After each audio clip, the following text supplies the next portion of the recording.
Eu quero refletir com vocês nessa noite sobre decisão. E eu fiquei pensando que realmente todo recomeço é o resultado de uma decisão tomada. É o resultado de uma mudança de perspectiva. É jogar o pêndulo para o lado oposto de onde você sabe que Deus quer te conduzir. Isso exige sacrifício, isso exige renúncia. Na verdade, isso causa dor. O ser humano, naturalmente, ele não gosta muito de mudança. O nosso cérebro, na verdade, ele adora coisas automáticas. Como é bom dirigir o carro sem ter que pensar que tem que passar marcha, né, Douglas? Quando a gente está aprendendo é aquela pressão, eu tenho que debrear, eu tenho que frear, eu tenho que sentir o motor, jogar de segunda para terceira, eu tenho que ver o conta-giro dos carros que tem conta-giro, fazer tudo isso. E o nosso cérebro, que é amante da vida fácil, em um mês resolve tudo isso. Daqui a pouco você não sabe nem em que marcha você está mais, mas está indo embora. Então, naturalmente, quando nós somos inseridos em circunstâncias onde é necessário mudança, isto causa dor. Recomeço causa dor. Mudança causa dor. E, naturalmente, nós não queremos avançar nessa direção. Quando nós falamos também, como o texto diz, de pecados internos, não é diferente. Mas uma coisa eu sei, na minha simplicidade de agricultor, uma mudança é igual a um piscar de luz mesmo, é você tomar a decisão, de hoje em diante eu vou para cá. Um dia eu estava num boteco, na linguagem da roça do Espírito Santo, é um bar, onde vende linguiça de porco, chouriço, ou seja, não tem nada que presta num boteco. E bebida alcoólica. E nos botecos de hoje em dia, tem droga também. Eu estava lá bebendo, fumando, cheirando cocaína, isso há 15 anos atrás. E em um momento eu olhei para aquela situação, eu com 26 anos de idade, eu pensei, eu estou vivendo como um animal. É um animal que vive assim, 3 da manhã, já era o segundo dia que eu estava na rua sem ir em casa, sem banho. Eu pensei, eu estou vivendo como um animal, é animal que vive dessa maneira. Eu não tinha tanta referência do que é Deus, mas eu senti naquele momento que aquela vida era a vida de um animal. E aí foi como o piscar dessa luz. Veio à minha mente, eu preciso mudar. Antes deste episódio, muitas vezes eu tive o desejo de mudar. Eu não sei quantos já beberam, mas quem já bebeu sabe o que é uma ressaca de vinho seco. Aí você pensa assim, no outro dia, nunca mais eu vou nem encostar na bebida. E eu tinha esse desejo, mas interessante que esse desejo se desfazia, igual a névoa se desfaz com o romper do sol. E à tarde estava novamente eu indo beber.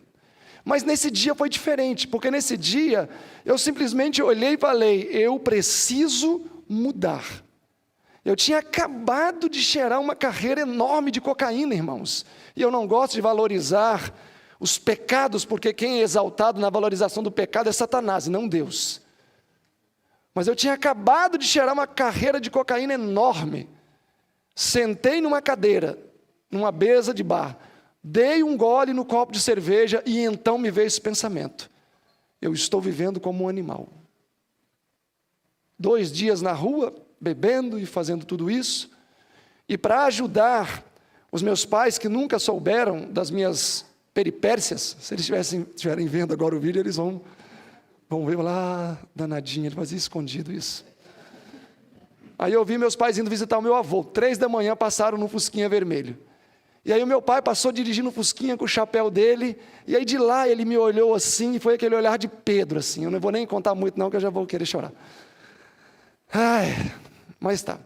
A hora que ele passou com o Fusquinha dele assim, ele olhou lá no bar, assim, na beira da estrada, que era perto da minha casa o bar, uns 3 quilômetros, e aí eu só olhei para ele assim, aí a mamãe assim também olhou, e o Fusquinha foi embora. E naquele momento, assim, parece que a minha alma saiu do meu corpo. O meu pai sempre foi um homem muito direito.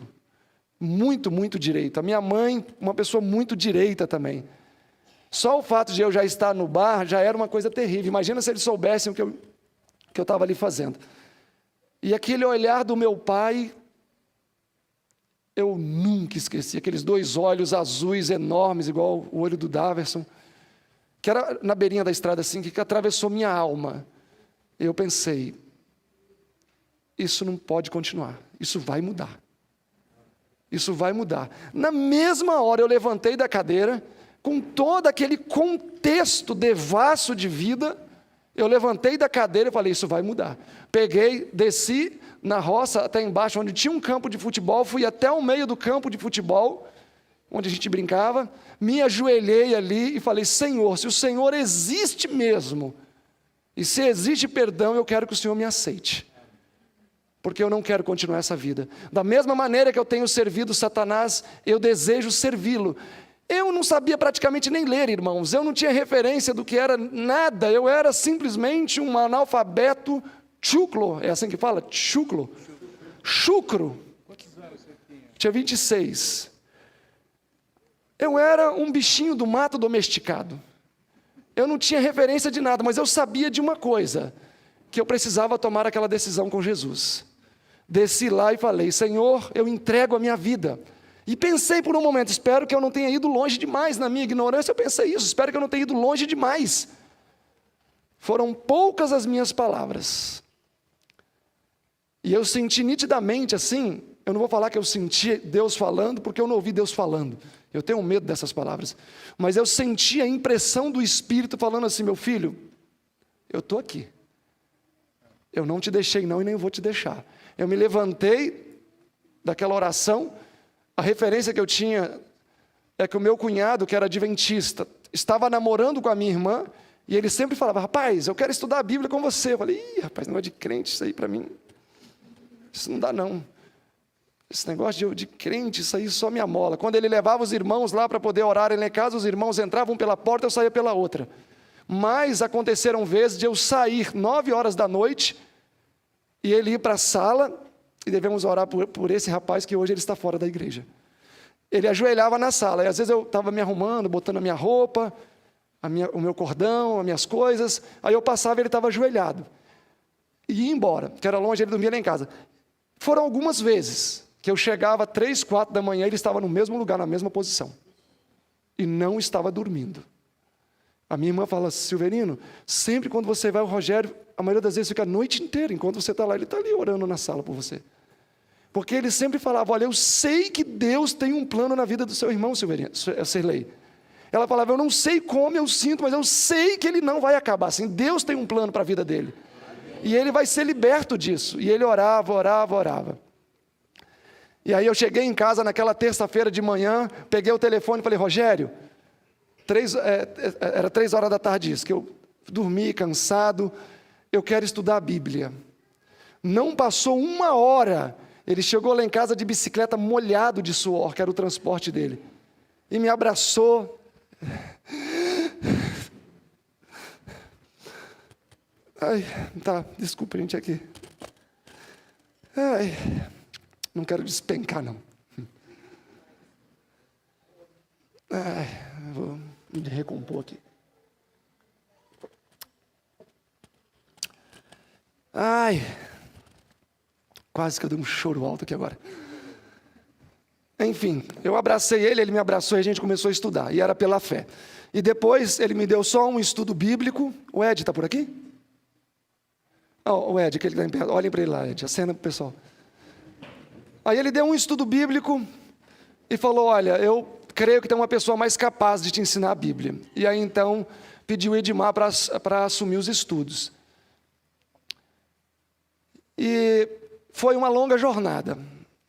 O Ed teve esperança contra esperança, porque quem olhava para mim falava, poxa, que perda de tempo. Mas o Ed, durante 1 ano, a fio de espada, mais religioso que um britânico, estava lá em casa para me dar os estudos bíblicos. E aí eu me lembro que ele falou várias coisas, tem que ser vegetariano. E eu penso assim, que ele não foi imprudente, porque era o Espírito, mas ele já começou assim com temas muito fortes. E ali se cumpriu mais, a fé vem pelo ouvir, que ele mais falava, eu não entendia muita coisa, mas ele falava sobre os 144 mil, perfeição de caráter, vitória sobre o pecado, eram só temas assim.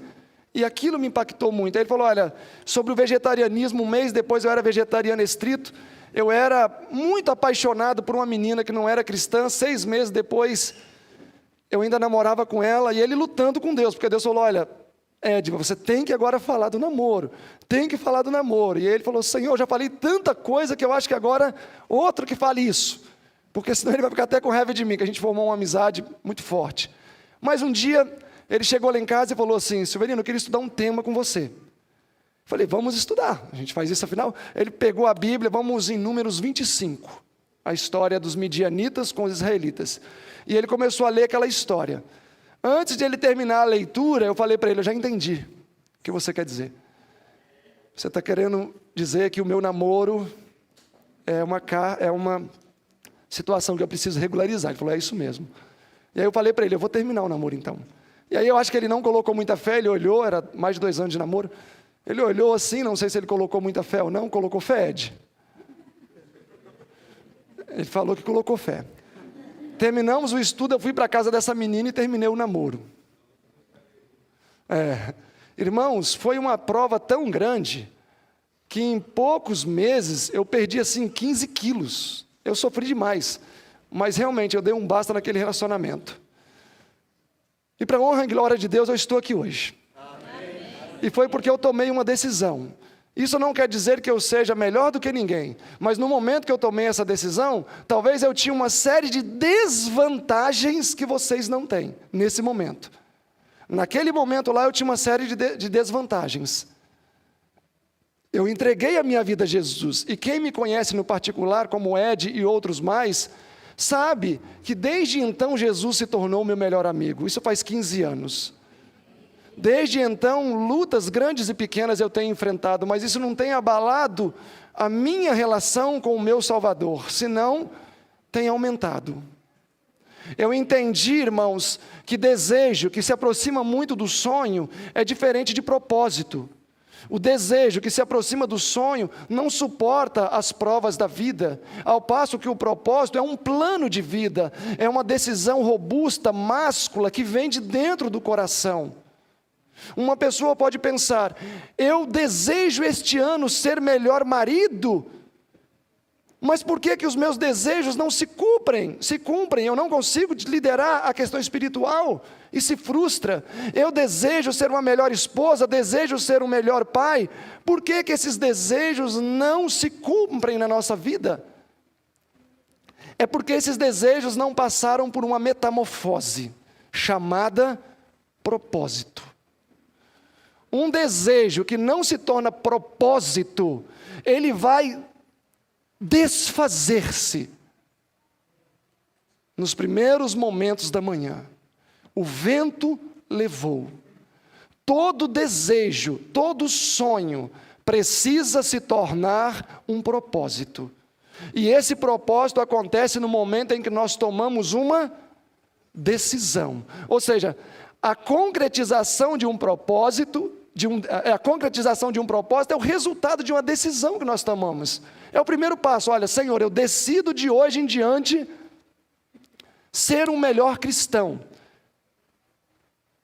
E ponha isso como um propósito. Quando nós olhamos para a Idade Média, os cristãos decidiam entregar sua vida por Jesus. Eu me recordo dos jovens moravianos, norte da Alemanha. Eram jovens assim, como essa moça aqui tão linda, outra moça aqui do lado, rapazes, ali tem um rapaz.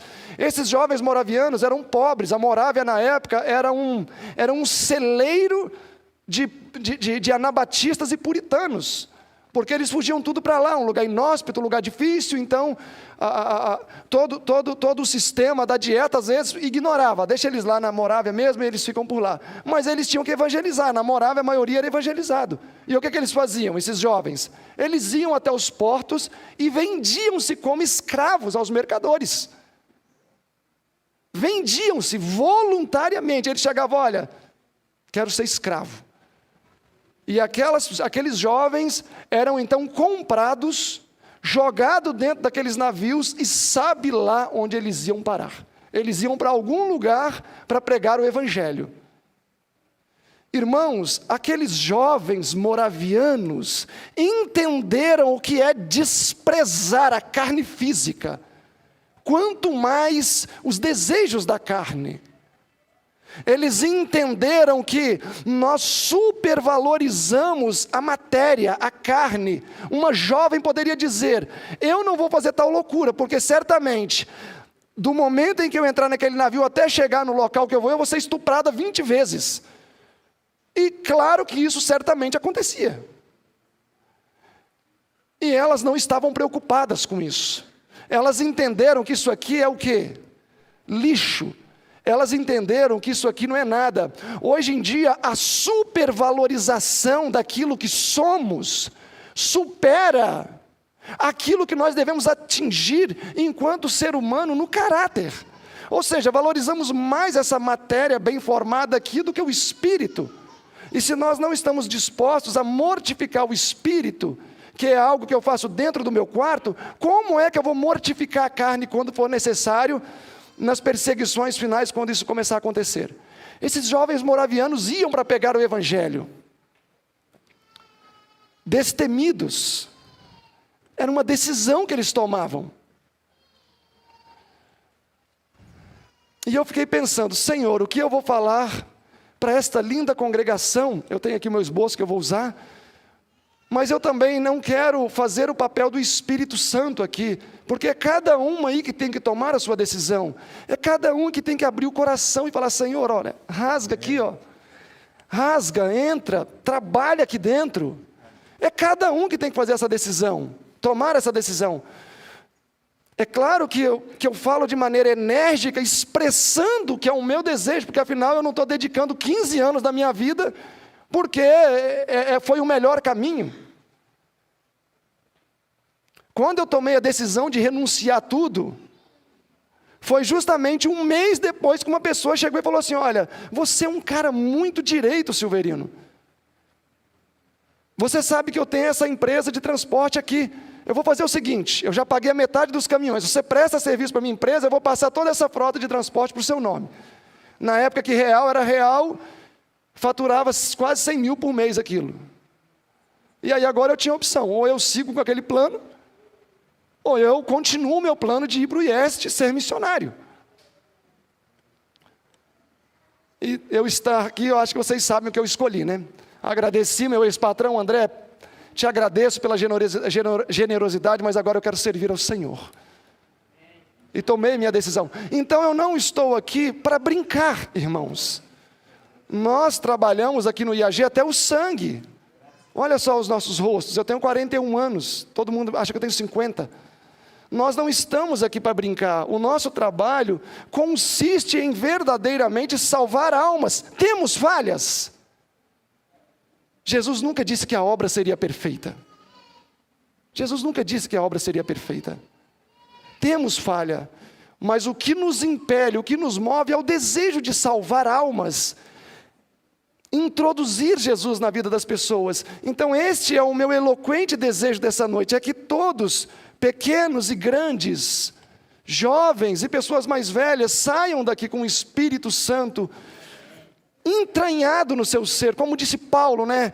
Entranhas do meu ser, esse é o meu desejo. E eu experimentei um pouco disso e pude saber qual é a receita. Qual é a receita? Tomar uma decisão e não voltar atrás. Fala: Senhor, de hoje em diante eu não vou negligenciar mais o meu culto. E não negligencia. Senhor, de hoje em diante, se eu falo mal das pessoas, eu não vou falar mais. E nunca mais fala. Senhor, se eu tenho sido mal criada com o pobre do meu esposo, falo demais. De hoje em diante eu vou falar menos. Fale menos, irmã. Senhor, o meu sacerdócio é sofrível. Eu estou mais preocupado com as coisas terrenas do que com a salvação da minha família. Então, horas, tome a decisão: de hoje em diante, em primeiro lugar, buscarei o reino de Deus. Se tivermos que passar fome, vamos passar fome juntos. Eu, minha esposa e meus filhos, vamos passar fome juntos, mas eu não vou colocar Deus em segundo lugar mais na minha vida. Porque muitas vezes a gente compromete a nossa família, falando, não, eu estou dando o melhor para a minha família, e a família morrendo espiritualmente porque não tem um presente ali, um pai presente. E ele fala, não, mas eu estou dando o melhor para a minha família. Uma vez em São Paulo, um pai que voltou para a cidade, falou, não, é que voltei porque eu quero dar o melhor para o meu filho, uma criança de 7, 8 anos, ele é a razão da minha vida, e ele começou a chorar, falou, pai, o senhor sabe que eu odeio isso aqui, eu queria estar lá na roça. Então era a vontade de quem está lá na cidade, da criança ou do pai? Irmãos, é decisão. Se nós olharmos para as Escrituras, nós vamos ver que várias pessoas tomaram decisões em níveis astronômicos. José foi um dos seres humanos que mais foi tentado na questão da sexualidade, e foi vitorioso. E quantas vezes talvez eu como homem não caio, não cometo adultério, mas só o Espírito Santo sabe o que passa aqui no meu lobo frontal. Daniel, na temperança, outro ponto fraco da humanidade, tomou uma decisão máscula, robusta, preferiu, se fosse o caso, morrer, do que transgredir. Paulo, serviço abnegado. Quem nas Escrituras prestou um serviço mais abnegado que Paulo? Tanto que eu vou ler para vocês um texto ali da senhora White, que ela fala que de todos os nomes dados na Escritura, nenhum brilhará mais do que o nome do apóstolo Paulo. E esses 3 homens se encontram em João Batista. Porque João Batista foi casto, foi temperante e prestou um serviço abnegado. E eu acredito que muito bem eles podem nos representar. Eu quero ler para vocês uns fragmentos aqui da história de José. Vamos nos colocar de joelho e fazer uma oração?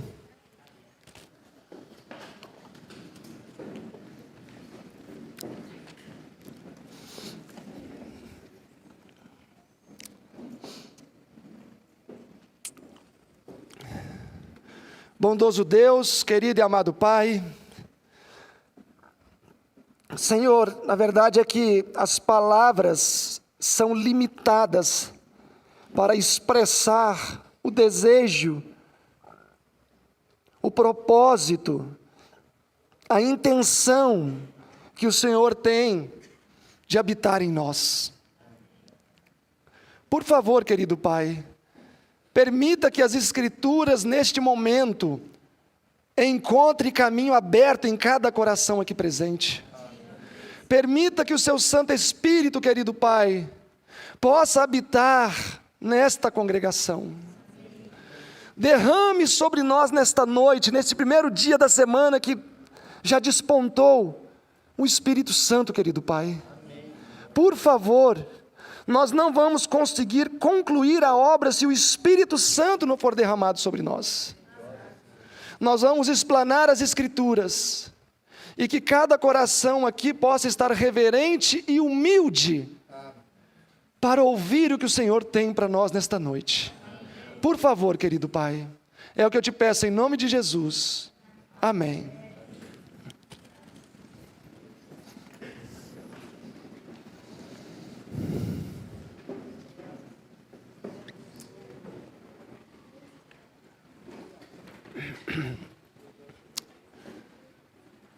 Amém, irmãos? Irmãos, Jesus nessa noite quer falar com vocês, por meio disso aqui, por meio da palavra.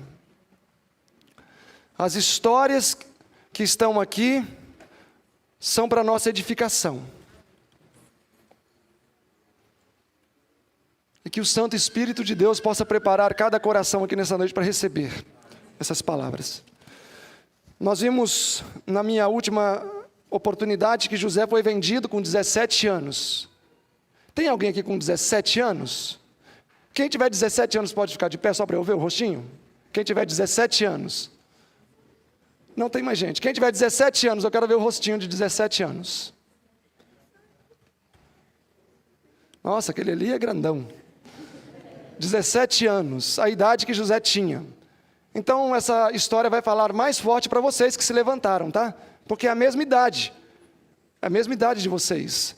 José tinha 17 anos e foi vendido. Ele conhecia muito bem como funcionava o mercado de escravatura na época.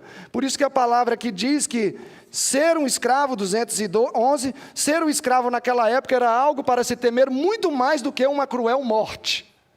Ou seja, era algo difícil. Eu não sou nenhum perito em arqueologia, como Rodrigo Silva e outros estudiosos, mas eu sei que até muitos escravos no Antigo Egito eram mutilados por uma série de motivos.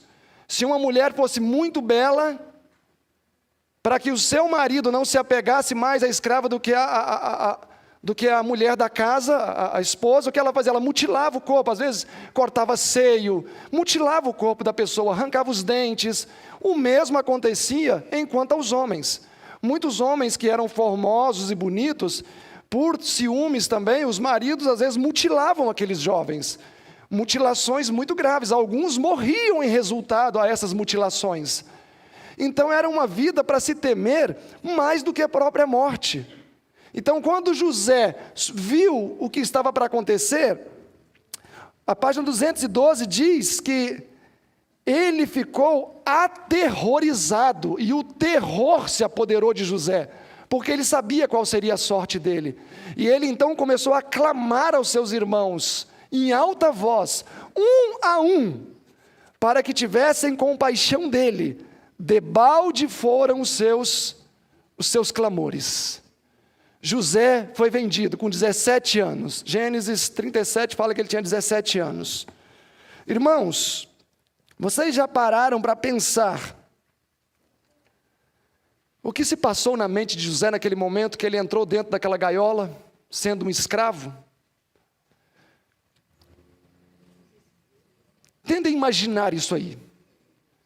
Vocês já pararam para pensar o que é para um jovem de 17 anos, ainda amadurecendo, ainda em formação, ainda em desenvolvimento, até mesmo hormonal, com 17 anos, dentro de uma gaiola, sendo vendido como escravo.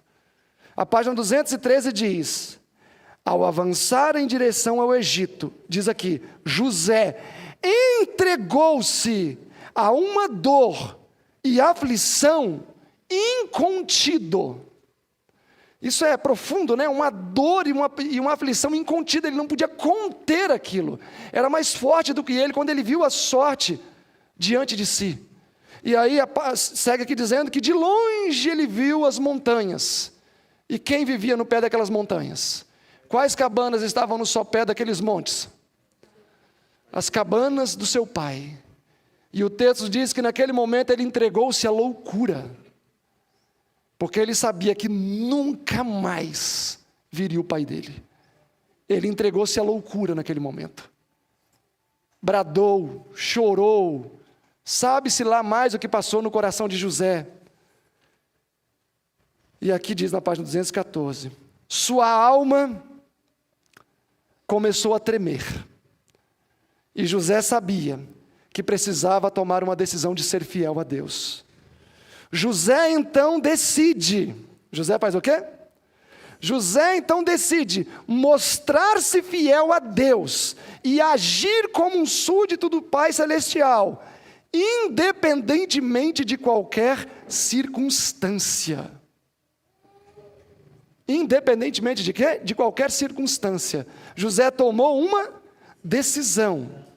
Ali mesmo, dentro daquela gaiola, ele entregou-se completamente ao Senhor e jurou ser fiel ao Deus de seu pai, mesmo em face da morte.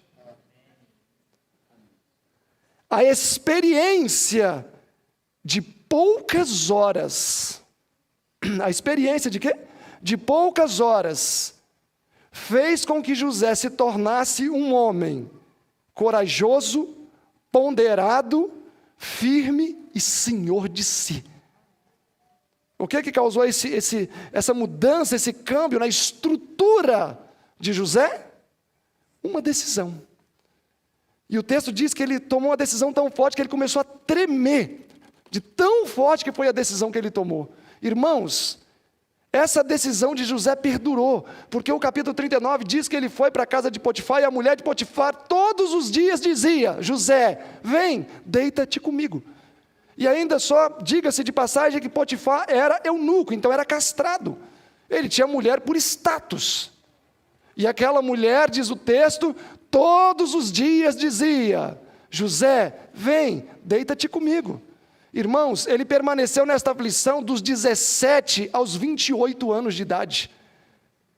Ele teria toda a oportunidade de mergulhar numa vida de prazeres com aquela mulher.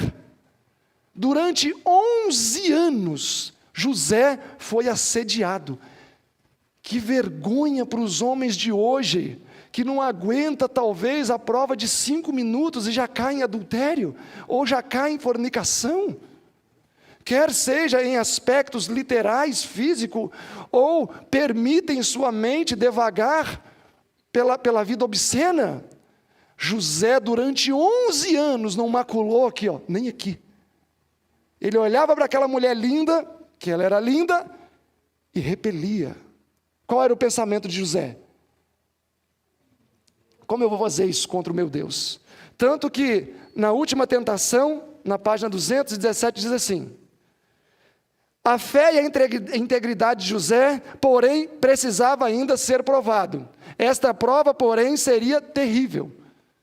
Irmãos, vocês já pensaram que gratidão que Deus deve ter no coração ao olhar para José, porque aqui o texto diz que o universo parou para ver ele, igual a página 153, 154 do Patriarcas e Profetas, que diz que Abraão também foi observado pelo universo ao sacrificar o filho. Ali também o universo parou para ver. Deus olhou e falou: olha, eu quero dar um espetáculo para o universo. Eu vou permitir José ser tentado com mais força. E vamos ver o que vai acontecer. Deus sabia que José iria tomar a decisão certa. A esposa do seu senhor esforçou-se por seduzir o jovem de todas as maneiras, levando-o a transgredir a lei de Deus. Porém, até ali, José permaneceu puro e incontaminado durante 11 anos. Que lição para os jovens aqui de 17 anos, porque eu fui terrivelmente derrotado com 17 anos. Mas ele permaneceu durante esses 11 anos como puro e incontaminado, não só dos assédios, mas de toda a corrupção que prevalecia no Egito. Ele permaneceu-se puro, mas esta última tentação seria súbita, forte e sedutora. Como poderia José agora enfrentar esta tentação? José bem sabia quais eram as consequências e os resultados da sua decisão. E o texto segue dizendo: de um lado se pintou um quadro, se ele aceitasse prazeres, recompensas, privilégios, gozos. E do outro lado pintou outro quadro: sofrimento, prisão, morte e possivelmente o quê? Possivelmente a morte. Um quadro que parece um tanto injusto, né? Mas qual foi o lado que José escolheu, irmãos? José fugiu. Ele falou: eu prefiro morrer. José fugiu e venceu esta última súbita prova. Por quê? Porque ele tomou uma decisão. Ele tomou uma decisão e permaneceu firme nessa decisão. Um homem de integridade, um símbolo da castidade. Um símbolo da castidade. Um pecado que corrói a juventude e as pessoas maiores hoje. A sexualidade. Uma bênção que o Senhor ofertou para o homem como um capricho especial para o ser humano, se tornou o principal meio pelo qual Satanás tem destruído e degradado o ser humano. A sexualidade, momento em que o homem e a mulher tornam-se deuses, como diz a Bíblia, porque eles têm o poder de gerar uma vida. Tem se tornado um sinônimo de degradação, tem se tornado um sinônimo de vergonha para a raça, porque hoje as pessoas se relacionam como animais, já não sabem nem mais o que é lícito ou não dentro de um relacionamento, e muitas vezes envergonham até os animais, e esses somos nós. Entretanto, José, durante 11 anos, permaneceu firme.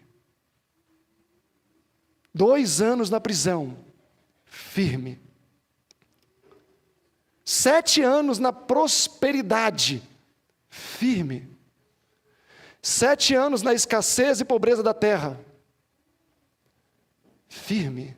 Irmãos, o cristão que tem uma vida religiosa circunstancial é um cristão fadado à derrota. Nós não podemos ser cristãos circunstanciais. José foi um representante da humanidade, e ele não fez feio. Assim como Daniel.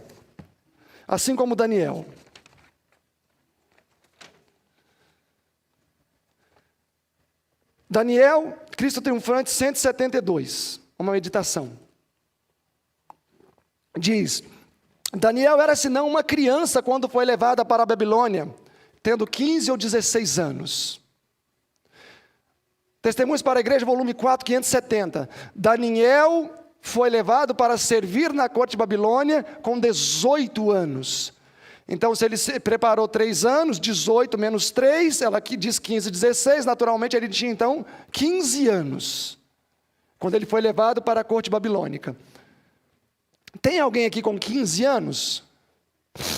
Tem alguém com 15 anos? Não. Se salvou.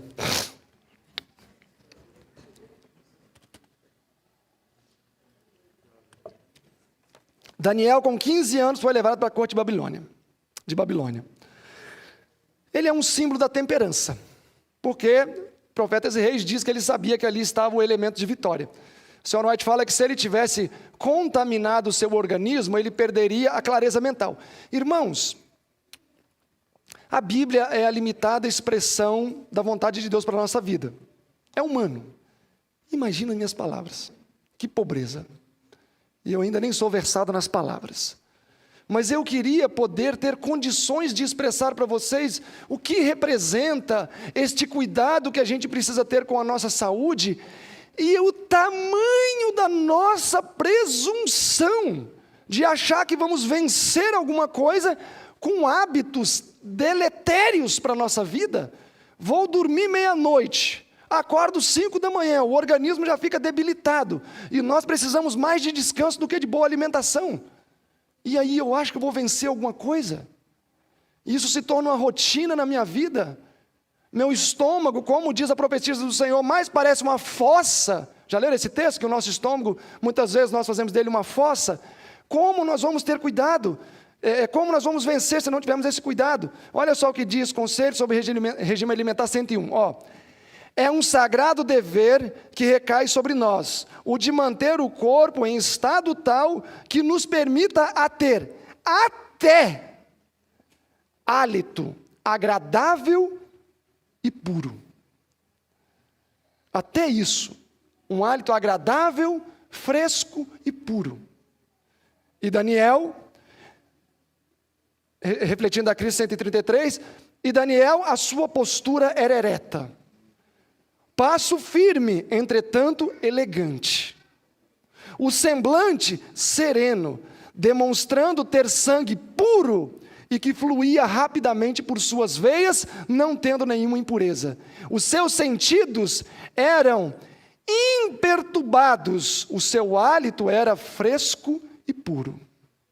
Irmãos, a Bíblia diz que até o hálito de Daniel era fresco e puro. Por que isso está registrado? Será que era para alguma coisa? A história de Daniel, Temperança 272, foi registrada para benefício daqueles que viveriam nos últimos dias. Então é para quem que isso está escrito? Para nós, para vocês, para mim. Está escrito para nós. Ele tinha tanto cuidado com a vida espiritual que ele cuidava do todo. Certamente ele não ficava vendo videozinhos de TikTok que às vezes a gente vê coisa que quer ver, mas daí a pouco aparece cada coisa ali que a gente vai querer esquecer. Coisa feia. Irmãos, José, um símbolo de castidade. Daniel, um símbolo de temperança. E qual é o pecado que mais assola a humanidade hoje, segundo a senhora White? A intemperança e a sexualidade exacerbada. E a intemperança leva à sexualidade alterada. Uma pessoa que tem o seu organismo irritado por uma alimentação inadequada vai excitar as suas paixões sexuais. À medida que o estômago fica irritado com comida picante, com excesso de comidas muito estimulantes, todo o resto que não deveria ficar estimulado começa a se estimular. O sangue começa a pulsar. E como é que os nossos jovens vão suportar se não corrigirem isso? Meu terceiro exemplo, serviço abnegado. Atos 9:6, e disse Paulo, que era Saulo, Senhor, o que queres que eu faça? Qual a missão? Gálatas 1:16, quando o Senhor se revelou a mim, de pronto me prontifiquei, não consultei nem a carne e nem o sangue, simplesmente disse, Senhor, o que queres que eu faça? Irmãos, quando Paulo foi chamado para a sua missão especial, ele era um homem prodigioso, um homem de sucesso, mas ele simplesmente falou, Senhor, o que quer que eu faça? Foi a primeira coisa que Paulo falou. Ele não perguntou se ele teria terra, ele não perguntou, mas para abrir um instituto eu preciso ter 1 hectare de terra. Ele não perguntou nada disso. Senhor, será que eu vou ter pelo menos um cavalinho para andar, porque está difícil andar a pé? Será que eu vou ter algum recurso? Mas eu tenho que pensar nos obreiros, Senhor, porque sozinho como é que eu vou trabalhar? Irmãos, ele não perguntou nada, ele foi lacônico na sua observação. Senhor, objetivo, o que queres que eu faça? Dê-me a missão que eu entrego os resultados, em outras palavras. E Jesus simplesmente diz, você vai aprender o que você vai passar por meu nome. Não se preocupe. Não se preocupe, você vai ter o seu momento. É por isso que a irmã White diz assim, Paulo alcançou a plena estatura moral que um homem tem capacidade de alcançar em Cristo Jesus. Então, quem alcançou a plena estatura moral? Paulo, 11:1 de 1 Coríntios. Sede meus imitadores, porque imitar a mim, Léo, e imitar a Jesus é a mesma coisa, porque eu alcancei. Então, pode imitar a mim ou a Jesus. De todos os nomes dados nas Escrituras, nenhum brilhará mais do que o nome do apóstolo Paulo, o apóstolo dos gentios. Já estou crucificado, já não vivo mais eu, mas é Cristo que vive em mim, e a vida que vivo de hoje em diante, vivo ainda pela fé do Filho de Deus, o qual me amou e por mim se entregou. Atos dos Apóstolos 316, se referindo a Paulo e Silas na prisão, diz que por vontade própria, na página 214, o carcereiro meteu os pés de Paulo e Silas no cepo. E eu fui pesquisar sobre esse cepo, na verdade eles ficaram içados do chão, com as penas assim, imagina que um buraco aqui numa madeira, um buraco aqui na outra madeira, com os pés aqui, com os pés lá e com as mãos aqui pendurados, assim, e com as costas laceradas com atrito no chão. Por isso que diz, a página 215 diz assim, o carcereiro por vontade própria meteu os pés de Paulo e Silas no cepo, esperando assim à noite escutar urros e berros de pedidos de socorro. Era um homem sádico. E Paulo, naquela situação miserável, que talvez, se fosse eu, estaria xingando Deus, fala o quê? Faz o quê? Canta. Canta. Irmãos, por favor, Às vezes eu chego em casa e a esposa não fez o prato que eu gosto e eu viro um bicho papão dentro de casa. Isso é uma vergonha para a nossa classe. Às vezes o marido chega em casa e não está com aquele sorriso que a esposa quer, ela fica 2 dias sem falar com ele. Vocês não estariam prontos para ir para a prisão junto com Paulo.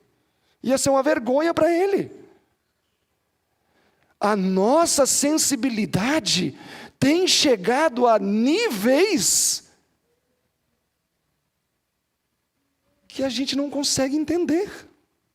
Hoje em dia você não pode fazer isso mais num ser humano, porque ele nunca mais fala com você, vai falar mal pelas suas costas, vai ficar com raiva, vai te bloquear no WhatsApp.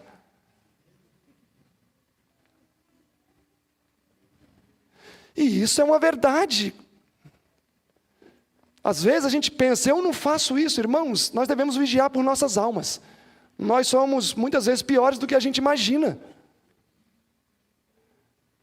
Nós precisamos permitir que o Espírito Santo transforme a nossa vida. Nós precisamos permitir que o Espírito que agiu na vida de Paulo haja também na nossa vida. Porque senão esses pequenos detalhes vão nos tirar do céu. A hora que aquele carcereiro entra lá, que Paulo canta e a prisão abre, ele fala, fugiram, vão me matar. E Paulo lá de dentro fala, vai ter o que merece. Irmãos, um tipo de Jesus. Ei, não faças tal. Intercedeu por ele. Intercedeu por seu algoz. E aí vem a parte que me toca, e eu nem vou falar muito, porque senão eu vou me emocionar, mas o carcereiro entrou apressadamente, Atos 16, para ver que espécie de homem era aquele que pagava com bem o mal que sofrera. Ou seja, o homem entendeu, o carcereiro, que Paulo era o quê? Uma espécie diferente de ser humano. A senhora White diz, Deus está levantando uma nova classe de homens. Vocês querem ser essa classe de homens? Querem ser essa classe de mulheres e jovens? Deus está levantando essa nova classe. Aquele carcereiro pagão do jeito que é, falou, Paulo, o que eu faço para ser salvo? E aí, Paulo, que não é paganismo, você não precisa fazer nada. Vamos te batizar. Vamos te batizar. Lá no paganismo que você faz alguma coisa para ser salvo. Aqui você já está salvo. Você já tomou sua decisão. Vamos batizar.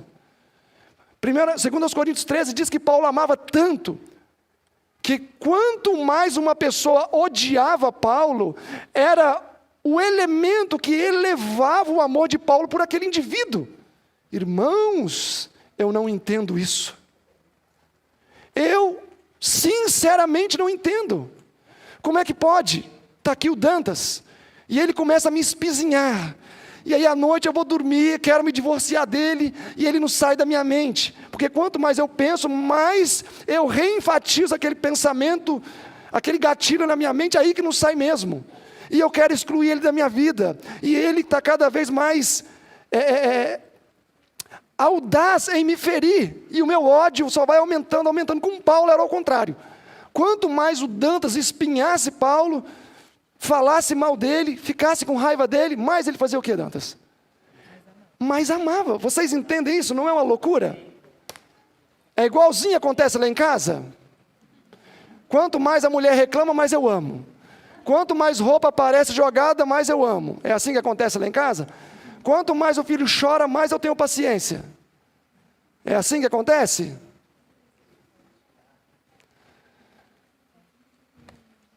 Irmãos, a coisa é séria. A coisa é séria. E tudo está ao passo de quê? Uma decisão. O pastor Ron Wolsen viveu mais de 20 anos no homossexualismo. Um pecado que se entranha na carne do indivíduo. E um dia, enquanto ele estava com seu namorado, que era marido dele, deitado, ele falou assim, eu preciso mudar de vida. Ele saiu daquela situação e nunca mais se envolveu com isso. Isso foi o quê? Uma decisão, propósito. Irmãos, Paulo nos representa também. O livro Maior Discurso de Cristo, na página 75, diz assim, Mesmo o homem mau pode dar amor por amor, mas também dará ódio por ódio. Mas só o coração renascido em Cristo é capaz de dar amor em lugar de ódio. Do mesmo livro, a página 33, primeiro parágrafo, diz assim: o amor de Jesus, nutrido na alma, muda os nossos traços de caráter. Cristo em nós, e o nosso caráter vai ser mudado. A história de João Batista, quero fechar com ela.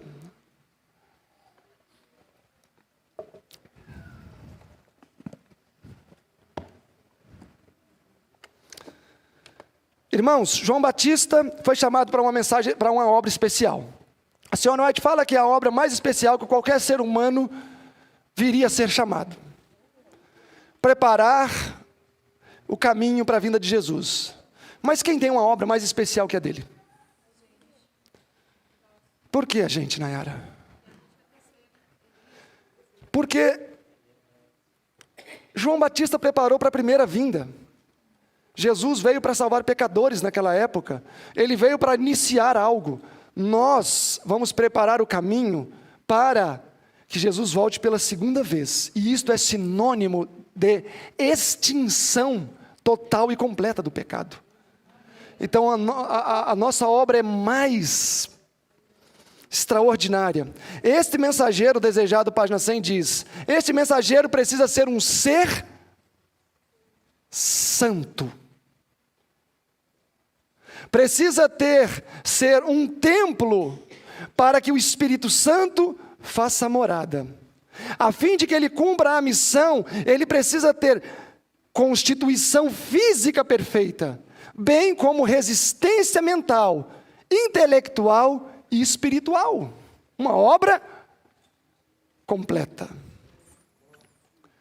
Para alcançar este objetivo, João encontrou no deserto a sua escola e um santuário.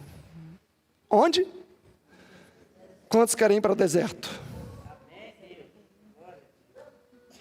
Era João Batista um homem cheio do Espírito Santo, desde o seu nascimento.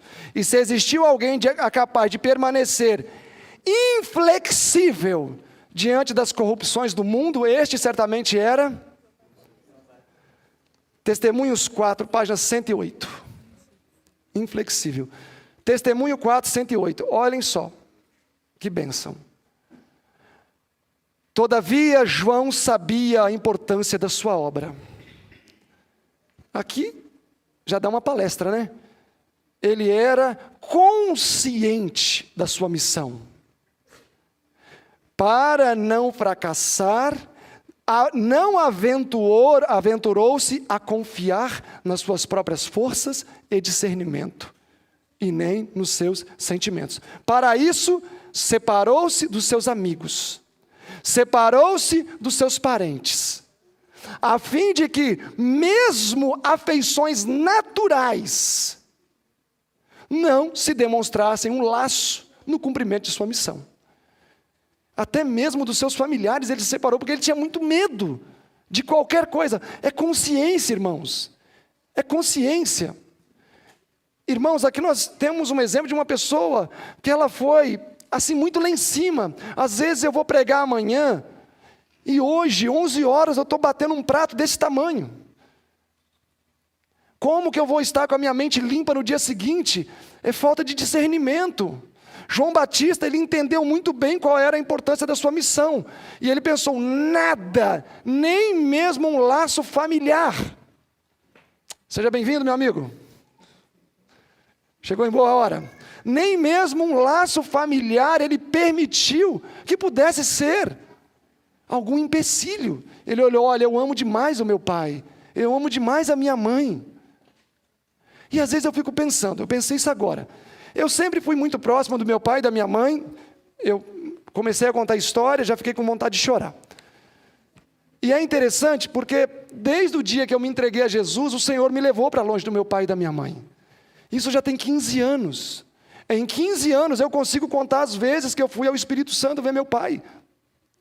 Ele infartou umas 3 vezes, quase morreu, das quais eu fui só uma vez. E eu nunca consegui entender porque eu os amo até hoje. mas tudo acontece para eu não ir lá também.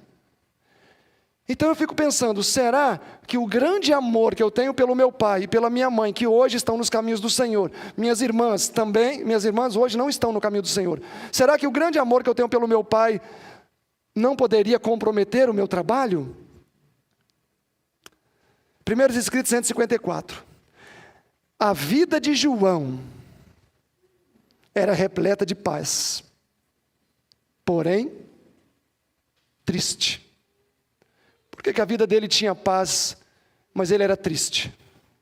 Ter consciência do pecado, irmãos, leva à felicidade. Entretanto, não leva à paz.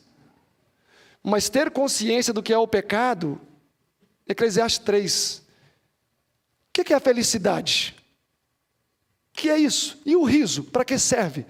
Não existe isso. Quando nós temos consciência do que nós somos, a senhora White fala que um dia o anjo revelou para ela quem somos. Ela fala assim, em materiais, o anjo do Senhor me desvendou a humanidade em sua nudez. E sabe o que ela disse? Por um momento eu desisti da humanidade. Quando nós temos consciência do que é o pecado, não tem como ficar. A senhora White fala que Jesus não era carrancudo, mas era profundamente o quê? Já leram? Ele era profundamente triste. Profundamente triste. A vida de João era cheia de paz, porém triste. João bem sabia que quando se estabelecesse um novo ensinador, ele perderia a vida. Ele sabia. Desejado 102. João desenvolveu uma percepção espiritual tão aguçada e tinha um caráter de tão forte e decidido que ele foi habilitado a pressentir a aproximação de algum demônio. Será que é só para João isso? Ou será que nós podemos desenvolver essa percepção de pressentir quando tem algum demônio? Irmãos, às vezes a gente conversa com o diabo e não sabe, acha que é Deus, pelo amor do Pai. Às vezes tem pessoas que conversam com o diabo e acham que é o anjo. Uma vez uma pessoa me falou uma coisa, olha, Silverino, eu estava muito angustiado, porque eu estava me relacionando com uma menina, e eu queria me casar com uma outra, eu era casado com a menina, me separei, só que não tinha tido divórcio ainda, e acabei me apaixonando por uma outra menina, e começamos a ter um relacionamento, e eu fiquei muito angustiado. Fui para o joelho, irmão Silverino, fui para o joelho, e a Bíblia se cumpriu, amém? Amém. Misericórdia, irmãos. E a Bíblia se cumpriu, porque a Bíblia diz que buscar de madrugada acha, e Deus falou, vai, pois eu sou contigo. E seguiu o namoro com a menina. Irmãos, ele falou com o diabo e achou que era Deus. Mas João discernia. João sabia separar isso. Agora, o que foi que tornou João Batista grande? O que tornou João Batista tão grande? Conselhos aos pais, professores, estudantes, 4:5. Ele cerrou a mente à massa de tradição apresentada pelos líderes dos seus dias, abrindo a sabedoria somente que vem do alto. Não deveríamos nós aprender alguma coisa deste exemplo a quem Cristo tantas vezes honrou? É a pergunta. João Batista tem alguma coisa para nos ensinar? O que vocês acham? Ele tem alguma coisa para nos ensinar? Ele tem, Léo? Tem alguma coisa para nos ensinar? Tem, Débora? Irmãos, o desejado, primeiro parágrafo, 222, diz, 224. Quando João Batista anunciou o seu primeiro sermão e disse, eis que é vindo o reino de Deus, Satanás temeu pela existência do seu reino. Um homem, um sermão. Eu espero que o diabo não esteja rindo da minha cara nesse momento enquanto eu prego para vocês. Porque tem muitos pregadores que enquanto prega, Satanás dá gargalhada. João Batista, quando pregou seu primeiro sermão, Satanás temeu pela existência do seu reino. Testemunhos para a Igreja, volume 1, 321, último parágrafo, o Sr. White diz: a nossa mensagem nestes últimos dias precisa ser mais poderosa do que foi a mensagem de João Batista. A de João Batista fez o inferno tremer. A nossa precisa ser mais poderosa. Porque o texto segue dizendo: porque senão o Senhor não nos aceitará como seus ministros. Está preparado, Dantas?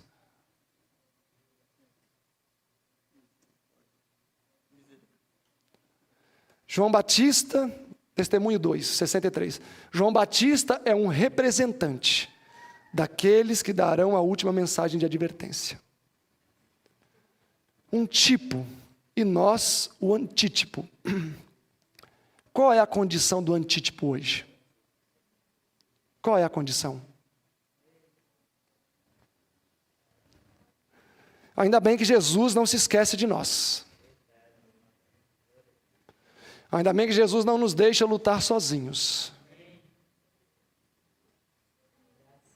E ainda bem que existe a promessa: ainda que os nossos pecados sejam vermelhos como carmesim, eles podem se tornar brancos como a alva lã. Quantos recebem essa palavra de hoje? Quantos querem nessa noite se comprometer a entregar as suas vidas a Jesus?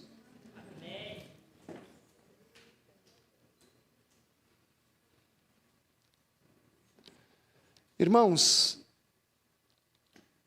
eu não sei quem levanta a mão no automático, e graças a Deus que eu não sei, porque assim eu não julgo ninguém. Mas o Senhor sabe, e o Senhor certamente está disposto a dar poder proporcional para essa vitória. Por mais que às vezes as ondas da vida sejam difíceis, complexas, por mais que muitas vezes alguns choram para fora e outros choram para dentro, o Senhor não é indiferente a nada disso. E Ele deseja dar o Espírito Santo. E sabem qual é o meu maior desejo? Seria estar cheio do Espírito nesse momento, porque eu sei que eu não estou. Eu estou cansado. Foram 2 semanas antes do congresso de muito trabalho. Mas como eu desejaria estar cheio do Espírito Santo, igual Pedro estava quando foi lá na casa de Cornélio. Orou, impôs as mãos e todo mundo recebeu o Espírito Santo. Na casa de Cornélio. Eu queria estar cheio assim do Espírito. Mas infelizmente eu não vou conseguir quitar a minha dívida completamente com vocês, porque eu sou devedor. Mas eu rogo ao Senhor Jesus que Ele possa ter compaixão de cada um aqui. E nos dá o Espírito Santo. Nos transformar verdadeiramente. Nos dá esse baço musculoso para nos mantermos na decisão. Porque às vezes vem uma desgraça na nossa vida, a gente toma a decisão, passa 1 mês, 2 meses, 1 ano, 2 anos, aquilo já fica para trás e a gente espera uma nova desgraça. Devemos nós ser consumidores de desgraça para nos aproximar de Deus? Deus vai ter que derrubar todo mês um avião, com eu lá dentro, para todo mundo morrer, Ele operar um milagre e eu ficar salvo e falar: agora eu dedico a minha vida ao Senhor, só eu escapei. Não, irmãos. Que Jesus nos dê essa força de entregarmos a nossa vida ao Senhor agora, nesse momento.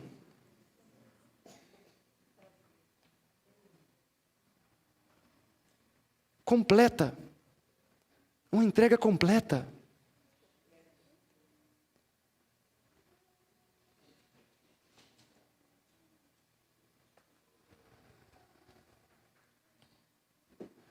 Se Jesus não ocupar o espaço vago no nosso coração, quem vai ocupar?